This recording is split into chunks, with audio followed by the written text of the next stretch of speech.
Morningside Heights is a neighborhood of the borough of Manhattan in New York City, on the border of the Upper West Side and Manhattanville. The area is usually described as being on the Upper West Side, but has been described as part of Greater Harlem, due to a disputed claim that the Upper West Side goes no farther north than 110th Street. Morningside Heights is bounded by Morningside Park at Morningside Drive to the east, Manhattanville and Harlem at 125th Street to the north, Manhattan Valley at 110th Street to the south, and Riverside Park at Riverside Drive to the west. The main thoroughfare is Broadway. It is chiefly known as the home of institutions such as Columbia University, Teachers College, Barnard College, the Manhattan School of Music, Bank Street College of Education, Grant's Tomb, Jewish Theological Seminary of America, and Interchurch Center. However, Morningside Heights also contains the Cathedral of St. John the Divine, the Riverside Church, the Broadway Presbyterian Church, Union Theological Seminary in the City of New York, and St. Luke's Hospital. Most of the neighborhood is part of New York's 10th Congressional District since 2013. History. In the 17th century, the land that is now Morningside Heights was known as Van Waters Heights, named for the landowner. On September 16, 1776, the Battle of Harlem Heights was fought in Morningside Heights, with the most intense fighting occurring in a sloping wheat field that is now the location of Barnard College. A plaque by the Columbia University Gate on 117th Street and Broadway commemorates this battle. Use of the name Morningside Heights for the neighborhood arose in the 1890s when development of the area commenced. The name Bloomingdale, which referred to part of the present-day neighborhood of Manhattan Valley, located to the south, was also used for the area around the Bloomingdale Insane Asylum, which was located at the present location of the main campus of Columbia University. However, other names such as Morningside Hill and Riverside Heights were used for the area. No single name was commonly used for the neighborhood by the time Columbia University, Teachers College, the Cathedral of St. John the Divine, and St. Luke's Hospital started construction. Two names eventually gained the most use. Morningside Heights was preferred by the two colleges, while Cathedral Heights was preferred by St. John's and St. Luke's. After about 1898, Morningside Heights became the most generally accepted, although the diocese at St. John's continued to call the neighborhood Cathedral Heights well into the 20th century. The term Morningside came from the park on the east flank of the plateau, which was lit up by the rising sun and which was called Morningside Park. In 1870, when the City Parks Commissioner recommended a survey of the land, many apartment buildings and row houses, amongst the first to use elevators in residential buildings, were built for New York's prosperous middle class in the first 2 decades of the 20th century, and most of these buildings are still extant. By the mid-20th century, the increasing prevalence of single-room occupancy hotels led to attendant socio-economic problems and a decline in the neighborhood. Jane Jacobs' The Death and Life of Great American Cities presented the neighborhood as a key example of the failure of the urban planning techniques of the era. In 1947, David Rockefeller became involved in a major middle-income housing development when he was elected as chairman of Morningside Heights Inc. by 14 major institutions that were based in the area, including Columbia University. Morningside Gardens, an experimental co-op project, opened in 1957 between 123rd and LaSalle Streets, Broadway, and Amsterdam Avenue. Social problems in the area prompted Columbia to purchase much of the neighborhood's real estate, leading to accusations of forced eviction and gentrification. This process reached its nadir in 1968.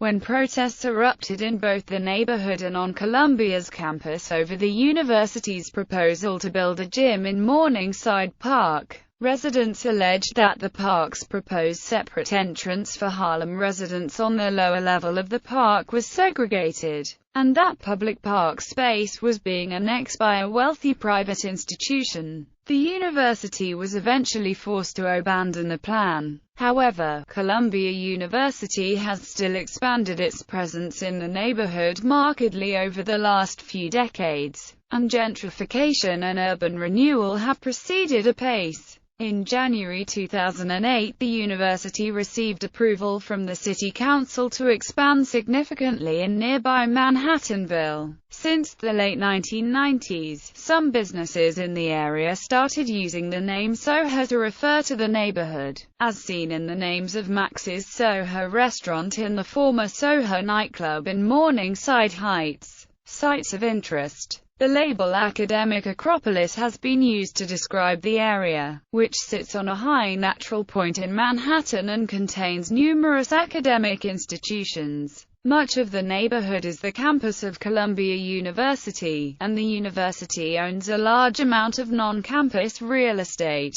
Other educational institutions in the neighborhood include Barnard College, Union Theological Seminary, New York Theological Seminary, Jewish Theological Seminary of America, Manhattan School of Music, Teachers College, Bank Street College of Education, St. Hilda's Street, Hughes School, the school at Columbia University, Bank Street School for Children, the Cathedral School of St. John the Divine, and for the younger residents, Columbia Greenhouse Nursery School. NASA's Goddard Institute for Space Studies is also located in the neighborhood, directly above Tom's Restaurant in a building owned by Columbia University. Non-academic landmarks in Morningside Heights include the Cathedral Church of St. John the Divine, Grant's Tomb, Riverside Church, Interchurch Center, Corpus Christi's Church, International House, and St. Luke's Roosevelt Hospital Center. Community Food and Juice, an eco-conscious restaurant, is located at 2893 Broadway between West 112th and 113th Streets.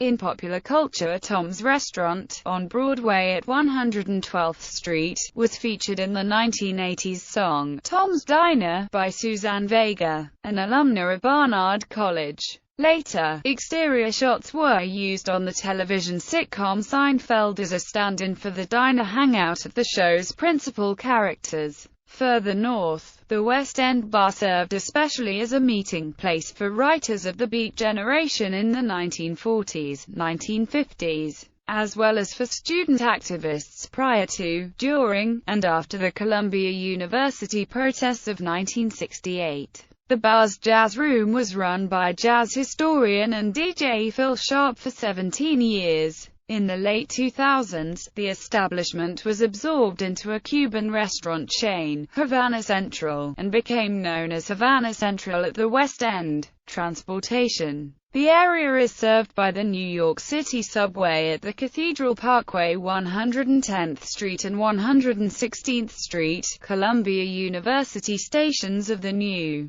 York City subway's IRT Broadway, 7th Avenue line. New York City bus service includes the M4, M5, M11, M60 SBS, M100 routes. Politics. The neighborhood is divided between the 69th and 70th Assembly districts, with the 69th represented by Democrat Daniel O'Donnell and the 70th represented by Democrat Keith L.T. Wright, in the state assembly. In the state senate, the neighborhood is split between the 30th district, represented by Democrat Bill Perkins, and the 31st district, represented by Democrat Adriano Espaillat. In Congress, the neighborhood was part of the district represented by Gerald Nadler until 2002 redistricting moved it into Charles Rangel's Harlem-based district. The 2012 redistricting process moved the bulk of Morningside Heights into the new 10th congressional district, represented by Nadler. Notable residents. Comedian George Carlin grew up on West 121st Street. The block of 121st Street where he lived was dedicated to him in October 2014. In the comedy piece, White Harlem, which appears on his Occupation Fool album, he said that younger residents would refer to the neighborhood as White Harlem. This term is heard in Brooklyn Without Limits, a 2010 episode of the comedy 30 Rock. Film director Cecil B. DeMille lived on West 114th Street, between Broadway and Riverside Drive. F. Scott Fitzgerald lived at 200 Claremont Avenue. While working in advertising and writing This Side of Paradise, George Gershwin began composing his Rhapsody in Blue while living at 501 West 110th Street. Writer Allen Ginsberg lived at 536 West 114th Street. Novelist Jack Kerouac lived at 421 West 118th Street. Thurgood Marshall, the first African-American Supreme Court justice, lived in Morningside Gardens.